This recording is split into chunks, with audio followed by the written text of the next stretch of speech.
I was 10 and every hour was a year. So, when you didn't respond to my first letter, I thought your return flight crashed, and I missed the Sunday news or something. That you found another more interesting pen pal with the on-brand stationery instead of my drying discount markers. When it came to me with a fancy new return to sender label, I had never been so relieved in my little life. Turns out stamps are more than just very square stickers. I figured God was telling me the first draft sucked, so I made some revisions and sent that. Lucky for you, though, I just found the original wedged between my first communion certificate and a Nintendo DS. I thought I'd get a kick out of this. Dear boy from the cruise, it's me. Sorry about the bad handwriting. I'm writing this on the plane back. My ears hurt, there's turbulence, I missed the boat. My dad said something about getting my land legs back, but I don't think I want them, whatever they are. I'm really glad we met, and I'm glad you thought about sending letters. My mom thinks it's silly. We saw Mayan ruins and swimming holes and caves, but all I talked about was the craft room. My brother wished we went to see Mount Rushmore instead. He's just saying that because he got seasick and threw up in front of the lifeguard he obviously had a crush on. But I'm glad. Mount Rushmore only has stone faces. They can't make friendship bracelets like you can. Anyway, I'm back in the city. It's nice for it to feel new again, to adjust and sink into the feeling of a crowd. Like a breathing, moving, bustling blanket. You almost forget that each of the specks and ants in your window aren't stone faces. That there are a million kids looking for a million craft rooms.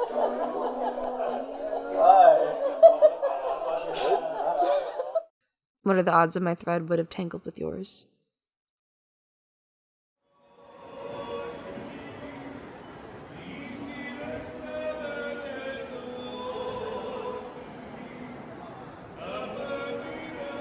Navigating postage in a foreign land is a bit tricky, but it's good to hear from you as always. Here I've had a lot of incredible experiences and seen sights that have brought me to tears. But the most interesting things were the people I've met. One traveler whispered this to me. I like to think that in this life we live twice, both in our world and in our imagination. With time, our lives fade to legends. When we capture and we record, we but save a single moment, a single vision. It becomes less flexible in our other life. The tree is cut. And at moments I prefer when it is but a fleeting memory, as I am but a fleeting memory for the man on the street. There's another man whose request I rejected, who simply said this to me. Kill, then. I did not receive either's name.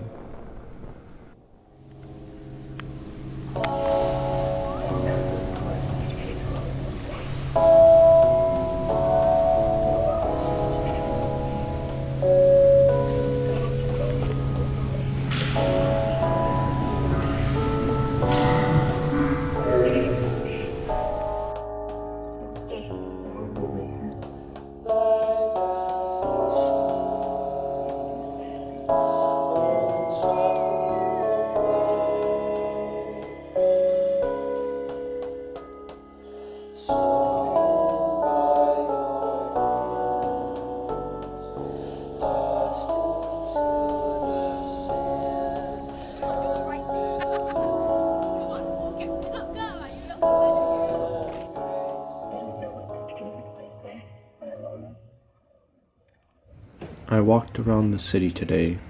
No plan, just wandering. Simply meandering with no goal.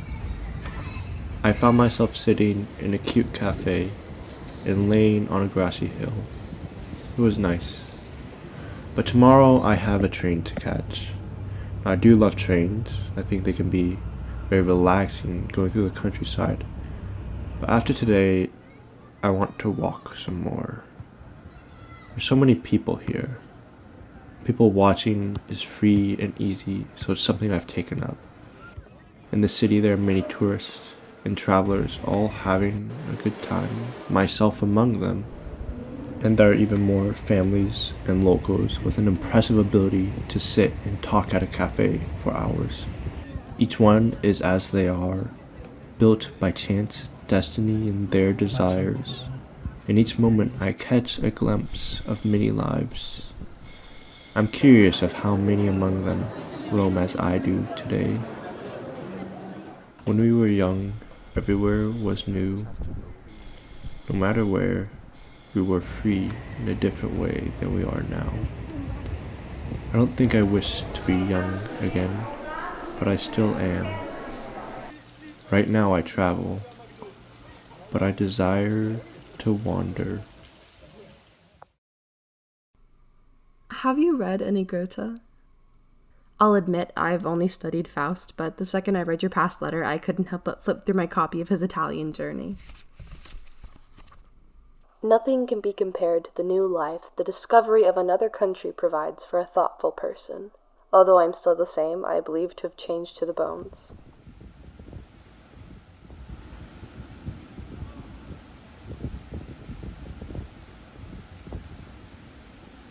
I recently read of a man who says he hates introspection. In some ways, I suppose at a certain point, some things become obsolete. But for now, I don't think either of us are there. We reflect and absorb our reflections, and we, at silent moments, feel our reflections shine brighter. It's hard to explain, but at this moment, I can only think of sharing this with you. Please let me know what you think of it. Perhaps in doing so, will part of our fleeting memories never fade. As always, now I look forward to your next letter. Sincerely, your friend. My Nana was buried with a shovel in her casket, because she wanted to be the first Baptist to break through the earth when the Holy Ghost called them to. When she died, I was the ripe and curious age of 11. Wondering what she felt, I would go into my backyard and lay in the grass. I'd close my eyes and slow my breath, feel the heat of the sun until it was pulled behind the hills, the debris of their hard work flung into the sky as stars. When I was called in for dinner, I'd tell my mom I knew what heaven felt like. At the funeral, Daddy told stories of angels and their trumpets and the songs they'd blow at the rapture. He was an eschatologist. The word barely fit in my mouth, ricocheting off my baby teeth and falling out flat. He'd drive me to Sunday school and pop quiz me at each red light. How many days until Jesus rose? 3. Judas betrayed him with a kiss. Where do you feel God? The damp earth, the ripe soil, the sound of water in the ears as you lay in a lake. Everything muddy but the sky that stretches forever, and the little cousin doggy paddling past. The stray spring water kicked up and cool, nipping at you like a teething pup. I feel God when I let my body sink into the ground unburied, spine kissing clovers and earthworms, and I picture it all 6 feet lower. When I stare at the tree that shades me and realize the late oak sealed in a pew, bursts with more heaven when it reached for the sky, grew naked in winter, and housed baby birds by spring. Sorry about my last letter, by the way. The ride back from the museum was bumpy, so my chicken scratch was even less legible.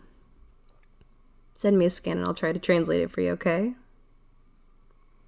I'm glad to be home. When I'm done soaking it in, I'll write again. All the best. Your friend.